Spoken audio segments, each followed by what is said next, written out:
Hello, my name's Dave Reay. I'm the Policy Director at Climate Exchange. And I just wanted to, reflect a little bit on COP26 again, the big climate conference in Glasgow at the end of last year, and look forward to COP27, which is going to be in Egypt this year, so just coming up in a few weeks, and have a reflection on where we're at in terms of climate policy, climate action internationally, but also some of the implications of that for Scotland. So just reflecting a little bit on COP26, a lot has been said about the successes and the failures of COP26. We know it was held within the context of an ongoing pandemic. Obviously, it was delayed by a year because of COVID. And the outcomes from COP26 included some good commitments around things like tackling deforestation, reducing methane emissions. And we obviously, the world as ever with the Conference of the Parties, these COPs, is looking for increased ambition on tackling climate change, particularly cutting emissions, but also adapting to climate change from all the parties, all the nations.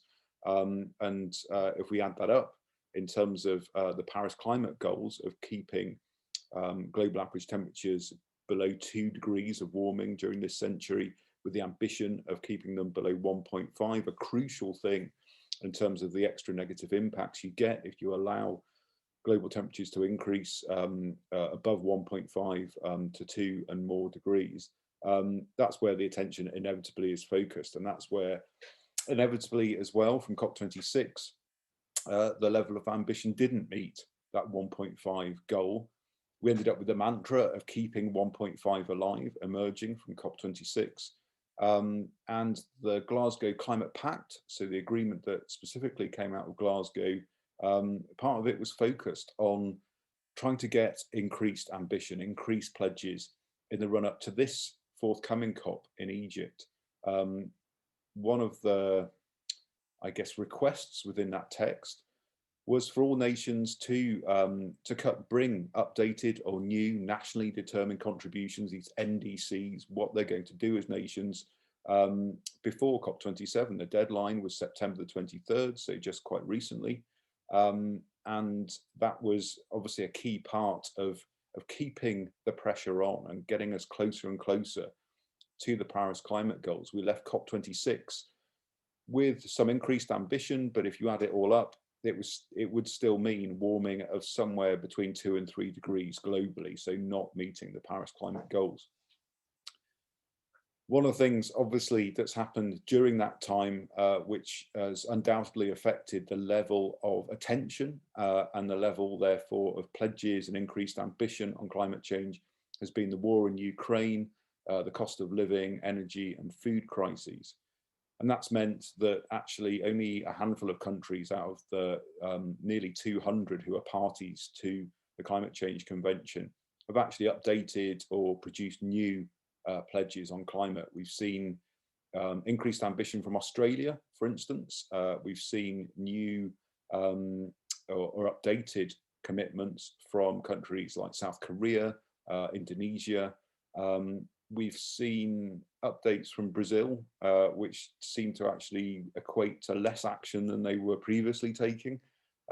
Likewise for Egypt, which is the host nation for COP27, have updated their commitments, but they don't seem to correspond to increased action, certainly reduced emissions in the atmosphere compared to what was happening anyway, policy-wise. To a certain extent, you would expect that, given we've got this attention crisis for climate change because of what's going on for all these nations domestically and internationally.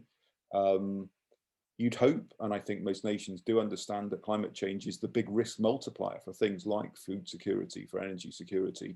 And if COP27, as we look ahead to it with probably low expectations, if that doesn't deliver big increases in pledges from nations, something that brings us close or aligns with the 1.5 goal, then at least it should provide the basis for increased pledges in the coming year. Certainly from the EU's perspective, that is expected in 2023, if not this year, is increased ambition, increased pledges. So we will see. I guess what COP27 will deliver and must deliver is progress in terms of some of the ongoing issues within the international climate negotiation process around things like loss and damage. So if you don't know what loss and damage is, then Google Carbon Brief, go and visit Carbon Brief anyway, but find their great overview of the history of loss and damage in the negotiations, and why this next COP27, hosted by Egypt, but called the Africa COP because it will look particularly at issues like climate adaptation, climate change impacts, but also loss and damage. It's well worth a read. Just to flag what loss and damage constitutes. So this is the impacts of climate change, the negative impacts, which even with mitigation, so cutting emissions, even with adaptation, so adapting to higher sea levels, to extreme temperatures, etc., we still get loss and damage from climate change, and that's already being seen around the world. So it's a key part of the negotiations, particularly a process to finance action, so a financial mechanism to recompense for loss and damage, to actually look at how the climate change that people are living with and enduring right now, how that can be addressed beyond mitigation and adaptation. So that mechanism and those discussions, I think, will be a key focus for COP27. That links to us in Scotland as a nation which, and as a government here in Scotland, which has been closely involved in those discussions, and actually was quite overt about the need for more action on loss and damage at COP26.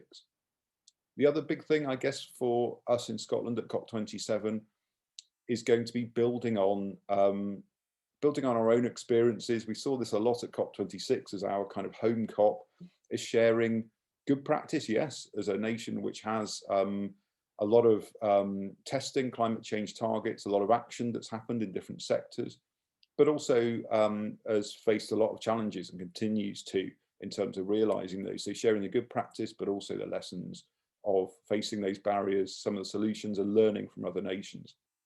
So COP27 for Scotland, like previous COPs, undoubtedly will be about enhancing some of the bilateral partnerships, particularly with Middle Eastern and African nations, around addressing climate change, both through adaptation, but also mitigation, how it's delivered in terms of the just transition principles. I think that will be a big topic for COP27, because at COP26, we had initiatives like the just energy transition, again, with the rich nations of the North working with, in that case, South Africa, to look at how you actually make it stickable in terms of that transition away from high energy and emissions intensive industries like coal and fossil fuel industries, in that case in South Africa, to make sure livelihoods are protected, to make sure that the workforce actually is supported in that transition as well. And obviously the analogies with the oil and gas sector here in Scotland are very strong and analogous for many nations around the world.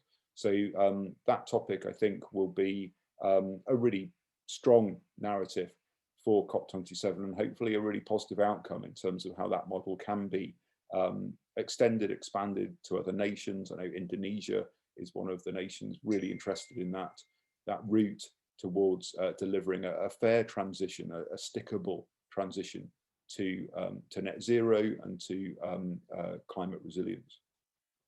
More broadly for Scotland, like every nation, the COPs are these 2 intensive weeks of negotiation which help define our climate future. They are that important, but that kind of full of hot air as well. They're an amazing combination of frisson, I guess, of a lot of talk, but actually potentially hugely significant for generations to come.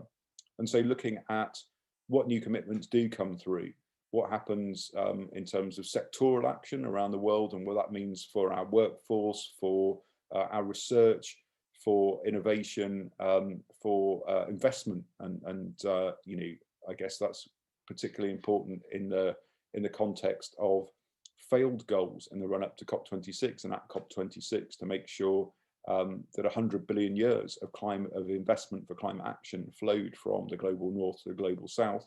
That still hasn't been met, and that will be a focus again at COP27. Looking at how close we can get to that 1.5 degree target in terms of the pledges matching that is going to be key, but also that recognition that we need to prepare for more warming than 1.5, potentially more warming than 2 degrees in terms of global average temperatures. So definitely that adaptation agenda, that preparation agenda for Scotland, like every nation, is going to be key. Looking at warming which is above 2 degrees, are we ready for it? Is it something which is embedded in our planning, in our investment today, to deliver that resilience tomorrow? Let's hope COP27 does deliver something more optimistic than, I guess, the low expectations a lot of the world will have at the moment because of that climate change attention crisis we've got. But if it, at the very least, builds a platform for increased ambition in 2023 and progresses discussions on things like loss and damage, then there will still be positives to report from COP27. Thank you.